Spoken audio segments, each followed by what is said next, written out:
على حبيبنا وقدوتنا وشفيعنا ونبينا محمد وعلى آله وصحبه ومن سار على نهجه واستنى بسنته واكتفى بأثره إلى يوم الدين. أما بعد. Ma'asyarul muslimin yang dirahmati Allah Subhanahu wa taala, pada malam hari ini, malam ke-13 Ramadan, kita kembali bersua untuk sama-sama mentadabburi salah satu di antara ayat-ayat Allah Subhanahu wa taala yang terdapat di dalam Al-Qur'an. Kita menyadari bahwasanya bulan Ramadan sesungguhnya adalah bulan di mana kita dituntut untuk belajar dan mendalami persoalan-persoalan agama kita, khususnya Al-Quran dan Sunnah Rasulullah SAW, sebagaimana diisyaratkan oleh Allah Subhanahu wa taala pada rangkaian ayat-ayat Ramadan yang terdapat dalam surah Al-Baqarah mulai dari 183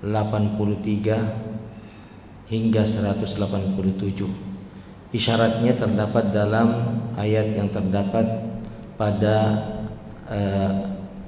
ayat yang ke-186. Wa idza sa'alaka 'ibadi 'anni fa inni qaribun ujibu da'watad da'i idza da'ani falyastajibu li wal yu'minu bi la'allahum yarshudun. Dan jika hambaku bertanya kepadamu tentang diriku, bertanya ya, itu adalah merupakan sarana bagi seorang untuk mengetahui sesuatu, dan mengetahui sesuatu itu adalah belajar ya. Melalui proses belajar ya kita dapat mengetahui sesuatu, dan salah satu sarana belajar atau metode belajar adalah bertanya. Malam ini kita akan membahas firman Allah Subhanahu wa taala yang terdapat dalam surah Al-Ahzab ayat ke-30 dan 31. Ayat ini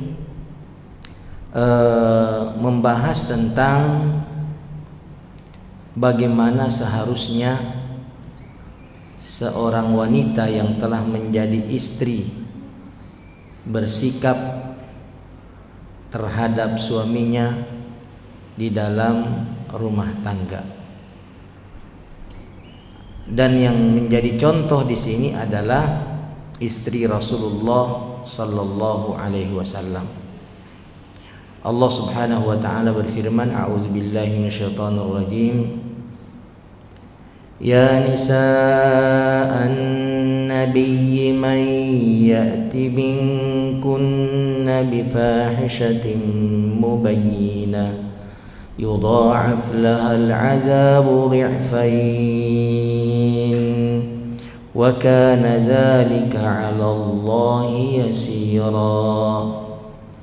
Wahai istri-istri Nabi, man, siapa saja, ya'ti, yang melakukan atau mendatangkan, minkunna, di antara kalian, bifahishatin mubayyinah, kekejian yang nyata, yudha'af laha, maka dilipat gandakan untuknya dosa atau hukuman, dhi'fain, ya, 2 kali lipat.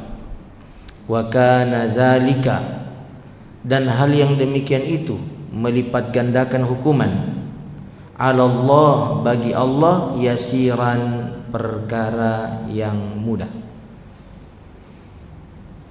Al-khitabu linisa'in Nabi sallallahu alaihi wasallam fi hadhil ayat. Ungkapan ini yang terdapat di dalam ayat ditujukan kepada istri-istri Nabi ya. Namun pelajarannya untuk semua wanita.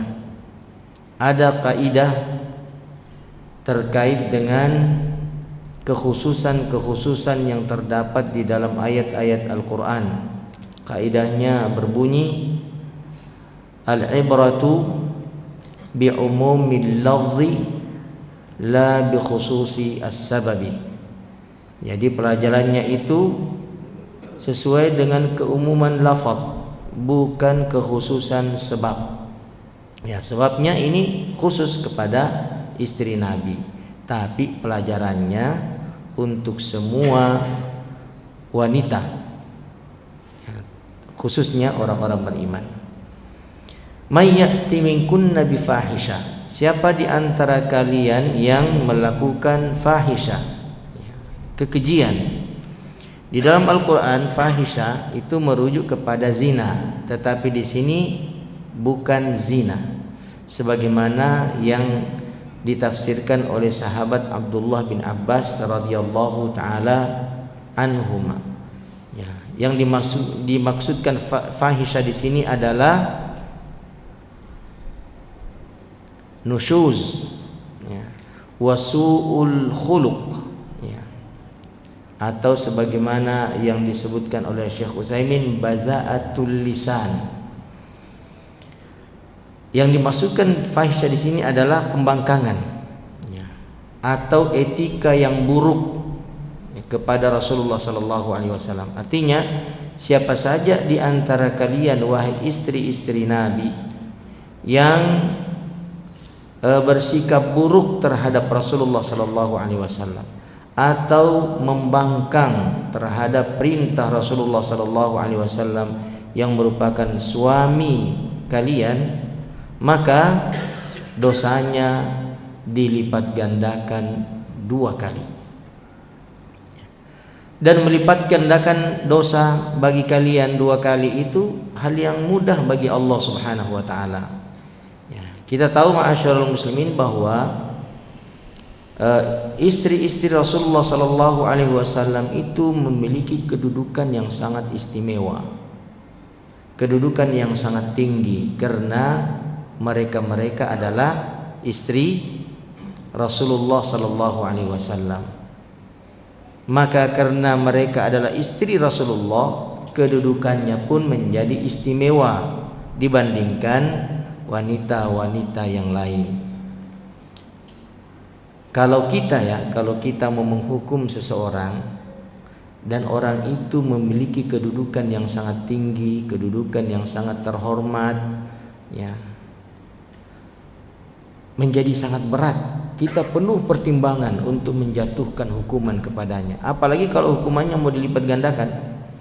Ya, kebanyakan orang tidak mampu untuk melakukan atau menindaki, menghukum seseorang yang memiliki kedudukan yang tinggi atau kerabat orang yang memiliki kedudukan yang tinggi. Anaknya kepala sekolah, kalau dihukum bagaimana?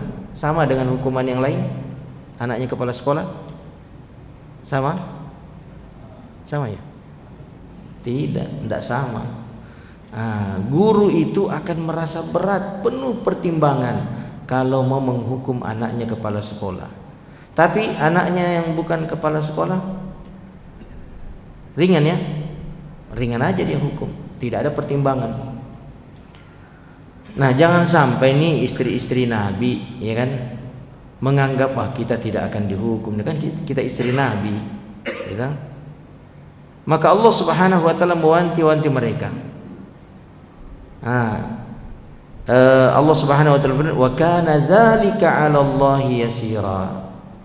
Yang demikian itu, melipat gandakan hukuman atas kalian, adalah perkara yang mudah bagi Allah Subhanahu wa taala.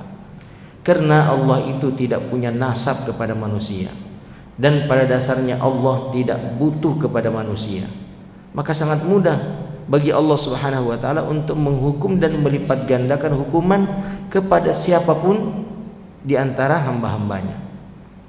Beda kalau makhluk itu kadang sangat membutuhkan orang lain, maka pada saat dia berada dalam posisi membutuhkan orang lain, dia penuh pertimbangan kalau mau menghukum, apalagi melipat gandakan hukuman kepada orang yang dia butuhkan. Nah, ma'asyiral muslimin yang dirahmati Allah Subhanahu wa taala, maka ini menjadi pelajaran bagi kita bahwasanya wanita-wanita muslimat yang memiliki kedudukan yang terhormat, menjadi panutan di masyarakat, itu hukumannya tidak sama.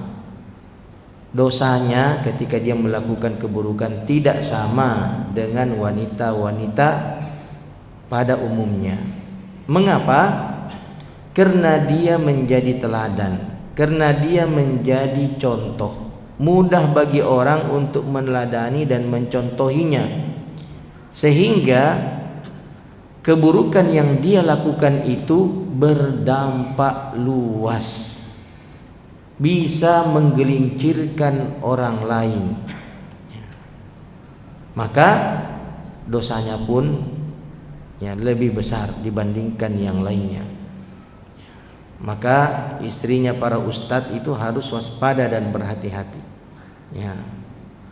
Jangan sampai dia melakukan keburukan. Mengapa?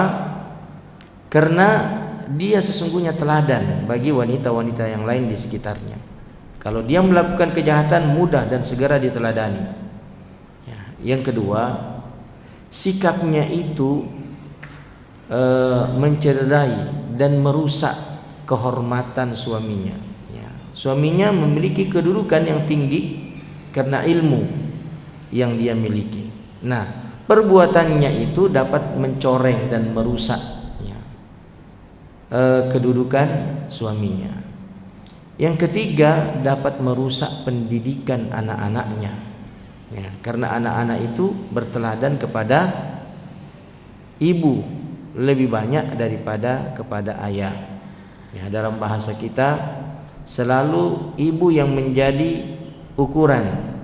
Ada bahasa ibu, tidak ada bahasa bapak. Kalau negara ada ibu kota, tidak ada bapak kota. Mengapa? Karena pengaruhnya ibu itu sangat besar terhadap anak-anak dan terhadap orang-orang di sekitarnya. Makanya ada salah seorang orientalis mengatakan, kalau engkau ingin merusak suatu bangsa, maka rusaklah terlebih dahulu wanitanya. Karena dampak kerusakan wanita itu akan merusak suaminya, akan merusak seluruh anak-anaknya, dan akan merusak masyarakat di sekitarnya. Itu begitu dahsyatnya dampak kerusakan yang dilakukan oleh wanita. Kemudian ma'asyarul muslimin yang dirahmati Allah Subhanahu wa taala, pada ayat yang kedua, ketika Allah mengancam istri-istri Nabi dengan dosa yang 2 kali lipat, maka Allah Subhanahu wa taala menjanjikan untuk mereka juga pahala yang 2 kali lipat. Ini adalah keadilan dari Allah Subhanahu wa taala. Memang mereka ini istri-istri Nabi sallallahu alaihi wasallam tidak akan melakukan fahisyah. Tidak melakukan fahisyah. Sebagaimana ancaman Allah kepada nabinya kalau melakukan kesyirikan. Dalam surah apa itu? Surah Az-Zumar ayat ke-65. Itu kan ancaman Allah kepada Rasulullah sallallahu alaihi wasallam, jika melakukan kesyirikan maka akan dihapus semua amalan-amalannya. Apakah ada kemungkinan Rasulullah melakukan kesyirikan? Kan tidak. Ini tidak menunjukkan bahwa ada kemungkinan Rasulullah melakukan kesyirikan. Tetapi ini sebagai pelajaran kepada yang lain. Andai saja Rasulullah sallallahu alaihi wasallam seorang nabi yang mustahil baginya untuk melakukan kesyirikan, mendapatkan ancaman yang sangat keras dari Allah Subhanahu wa taala akibat daripada kesyirikan itu, apalagi orang lain, apalagi orang lain. Demikian pula di sini ma'asyarul muslimin, andai saja istri-istri Rasulullah sallallahu alaihi wasallam itu mendapatkan ancaman yang sangat keras, jika ia melakukan tindakan ya, fahisyah, kekejian terhadap suaminya, ya bagaimana pula dengan wanita yang lain?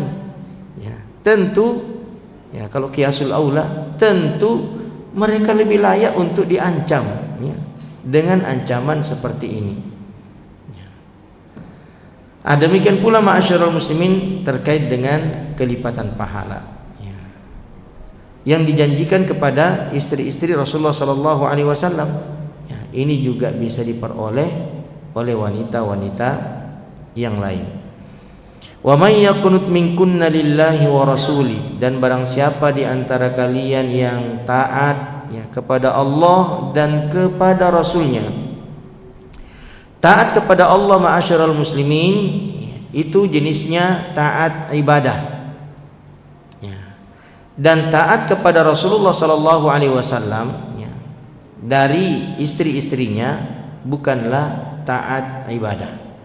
Ya, meskipun di sini digabungkan ya ketaatan kepada Allah dan ketaatan kepada Rasulullah, tetapi ketaatan kepada Allah itu adalah ketaatan ibadah, dan ketaatan kepada Rasulullah sallallahu alaihi wasallam itu adalah ketaatan bukan ibadah. Karena seseorang itu tidak boleh beribadah kepada selain Allah Subhanahu wa taala meskipun dia adalah seorang nabi. Jadi ketaatan dalam bentuk bersikap yang sopan, taat terhadap perintah-perintahnya, menghormati posisinya dan kedudukannya sebagai suami. Maka jika dilakukan oleh istri-istri Rasulullah sallallahu alaihi wasallam, mereka taat menjalankan kewajiban ibadah mereka kepada Allah Subhanahu wa taala, lalu memposisikan Rasulullah sallallahu alaihi wasallam sebagai pemimpin dalam rumah tangga yang ditaati perintahnya, dihormati kedudukannya, dan diberikan perhatian ya, yang utama untuk setiap kebutuhan-kebutuhannya, maka dia akan mendapatkan pahala 2 kali lipat. Tidak hanya itu, wa'atadna laha rizqan karima, dan kami menjanjikan untuknya rezeki yang mulia, yaitu surga Allah Subhanahu wa taala. Demikian pula para wanita ma'asyiral muslimin ya, khususnya ya, ketika suami mereka itu adalah orang-orang yang mengemban risalah Rasulullah sallallahu alaihi wasallam, warasatul anbiya ya, maka ketika mereka memberikan penghormatan yang layak terhadap suaminya sebagai suami, dan posisi suaminya sebagai pengemban risalah Rasulullah sallallahu alaihi wasallam, sebagai pewaris Rasulullah sallallahu alaihi wasallam, maka dia akan mendapatkan kelipatan pahala di sisi Allah Subhanahu wa taala. Apalagi kalau memudahkan urusan-urusan suaminya ya, di mana kebanyakan daripada urusan-urusan suaminya itu adalah mungkin berdakwah ya, maka dia mudahkan urusannya. Maka setiap aktivitas dakwah yang mudah dilakukan oleh suaminya karena telah dibantu oleh istrinya, istrinya pun mendapatkan pahala dari setiap aktivitas yang dilakukan oleh suaminya. Ma'asyiral muslimin yang dirahmati Allah Subhanahu wa taala, ya nisa'an nabiyyi man ya'ti minkunna bifahishatin mubayyinatin yudha'af laha al'adzabu dhi'faini wa kana dzalika 'ala Allah yasira. Sekali lagi, ayat ini tidak khusus hanya untuk istri-istri Rasulullah sallallahu alaihi wasallam saja, tetapi hikmah dan pelajaran yang terkandung di dalamnya berlaku untuk semua wanita-wanita muslimat, bahwasanya ketika mereka berada pada posisi yang dimuliakan, dihormati, dan menjadi teladan bagi yang lainnya, mereka bisa saja mendapatkan 2 kali lipat dosa manakala mereka melakukan tindakan kekejian. Demikian pula sebaliknya, jika mereka melakukan hal-hal yang baik yang diteladani oleh orang lain, maka mereka bisa mendapatkan 2 kali lipat pahala di sisi Allah Subhanahu wa taala, sebagaimana apa yang Allah janjikan atau sebagaimana apa yang Allah ancamkan kepada istri-istri Rasulullah sallallahu alaihi wasallam pada ayat ke-30, atau seperti apa yang Allah janjikan kepada istri-istri Rasulullah sallallahu alaihi wasallam pada ayat yang ke-31. Kemudian ma'asyiral muslimin rahmati Allah Subhanahu wa taala, ya. Ayat yang selanjutnya, ayat yang ke-32. Ya nisa'an nabiyyi lastunna ka'ahadin minan nisa' inittaqaitunna fala takhda'na bil qaul fayatma'al ladzi fi qalbihi maradun wa qulna qawlan ma'rufa. Wahai istri-istri Nabi, kalian itu tidak sama dengan wanita-wanita yang lain. Jika kalian bertakwa kepada Allah Subhanahu wa taala, maka janganlah kalian merendahkan, melembutkan perkataan-perkataan kalian yang membuat orang-orang atau lelaki-lelaki yang di dalam hatinya ada penyakit menjadi tertarik dan cenderung kepada kalian. Wa qulna qawlan ma'rufa, dan ucapkanlah, katakanlah perkataan-perkataan yang ma'ruf, yang baik. Ya, salah satunya dengan tidak merendahkan, tidak melembutkan, ya, ketika berbicara kepada lelaki asing. Ma rafaqat imra'atun sautaha lirajulin ajnabiyyin anha illa bisababi du'fi taqwaha lillahi. Jadi dikatakan di sini bahwa tidaklah seorang wanita itu melembut-lembutkan, ya, suaranya kepada lelaki yang asing baginya, kecuali hal itu disebabkan oleh lemahnya ketakwaan dia kepada Allah Subhanahu wa taala. Jadi salah satu tanda lemahnya ketakwaan seorang wanita kepada Allah dilihat dari cara dia berbicara.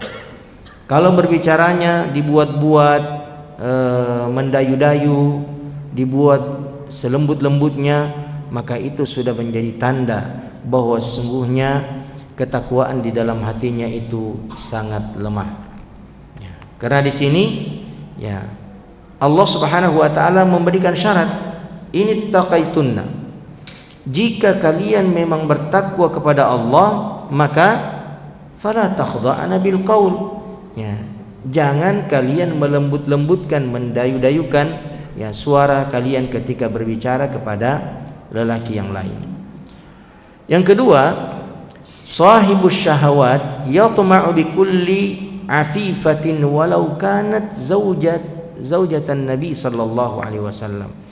Lelaki-lelaki yang telah dikuasai oleh syahwat, ya, hatinya, mereka juga akan tertarik atau cenderung, ya, bersyahwat kepada wanita-wanita yang menjaga kehormatannya, ya, meskipun kepada istri Rasulullah sallallahu alaihi wasallam, ya, meskipun kepada istri Rasulullah, ya, kalau jiwa mereka telah diselubungi oleh syahwat, ya, maka mereka pun akan cenderung terhadapnya.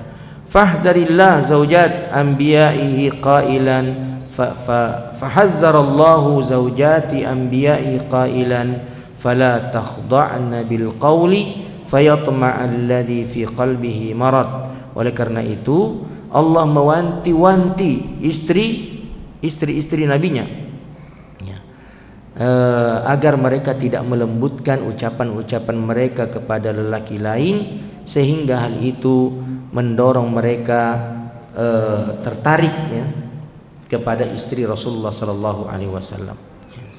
Apalagi wanita lain, ya, apalagi wanita lain.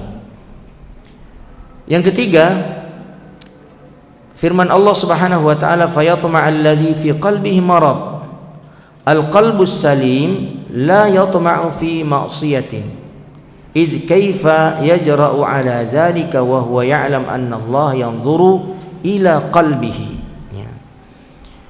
Hati yang sehat, hati yang selamat, ya, tentu tidak akan cenderung, ya, kepada tindakan kemaksiatan, ya, tidak tamak atau tidak bertekad, ya, untuk melakukan kemaksiatan. Sebab bagaimana mungkin dia nekat, ya, bertekad untuk melakukan maksiat atau kejahatan, sementara pada saat yang sama dia yakin bahwa Allah Subhanahu wa taala melihat dan mengetahui apa yang tersembunyi di dalam hatinya dari niat, kehendak dan tekad itu. Ya. Maka ma'asyiral muslimin, orang-orang yang memiliki hati yang bersih, ya, tentu dia tidak akan nekat menyimpan niat yang buruk, tekad yang buruk untuk melakukan maksiat di dalam hatinya.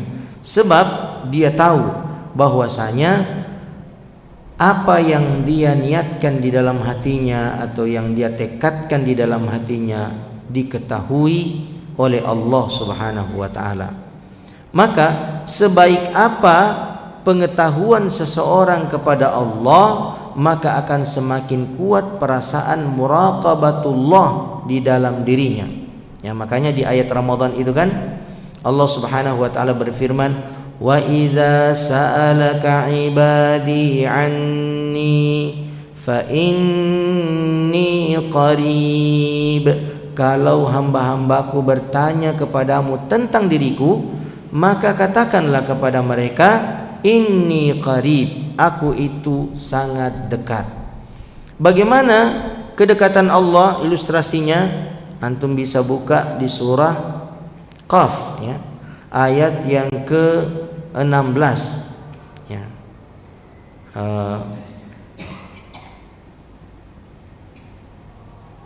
Walaqad khalaqnal insana wa na'lamu ma tuwaswisu bihi nafsuhu wa nahnu aqrabu ilaihi min hablil warid.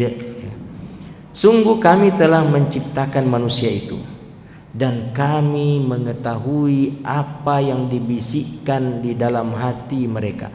Jadi bisikan-bisikan hati itu sangat diketahui oleh Allah. Ya, jadi kalau hamba ini benar-benar bertakwa, dan dia meyakini bahwa bisikan hatinya diketahui oleh Allah, maka dia tidak akan nekat menyimpan bisikan-bisikan kejahatan di dalam hatinya. Ya, akan hadir itu muraqabatullah, ya, di dalam hatinya. Wa nahnu aqrabu ilaihi min hablil warid. Dan kami, kata Allah, lebih dekat kepada manusia daripada urat lehernya sendiri. Kemudian yang keempat,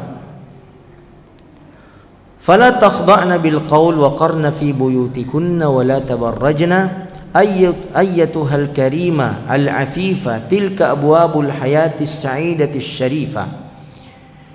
Janganlah kalian merendahkan, melembut-lembutkan ucapan kalian ketika berbicara, ya, apalagi kepada penjual sayur, ya, nah. Ya, biasa nih para suami cemburu, ma'asyiral muslimin, ya, istrinya tidak selembut itu ketika meminta kepadanya, tapi kenapa kepada penjual ikan, kepada penjual sayur begitu lembut? Ya, banyak para suami cemburu sama penjual sayur. Ya. Dan tetaplah kalian tinggal berada di rumah-rumah kalian, ya. Wahai wanita-wanita yang mulia, wahai wanita-wanita yang suci, kata beliau. Ini adalah pintu kebahagiaan, pintu kemuliaan untuk kalian. Apa pintu kemuliaan?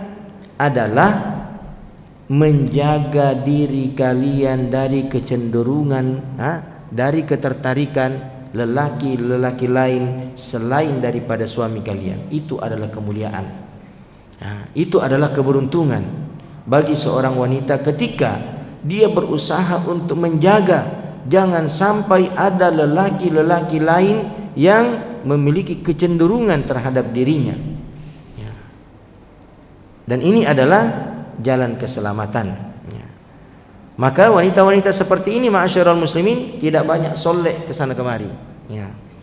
Apalagi di penghujung Ramadan, ya, dia sangat berwaspada dan berhati-hati untuk berdesak-desakan di mal. Ya. Yang kelima, man lana qawluha hana irduha fala takhda'na bil qawli fayatma' alladhi fi qalbihi marad. Ya.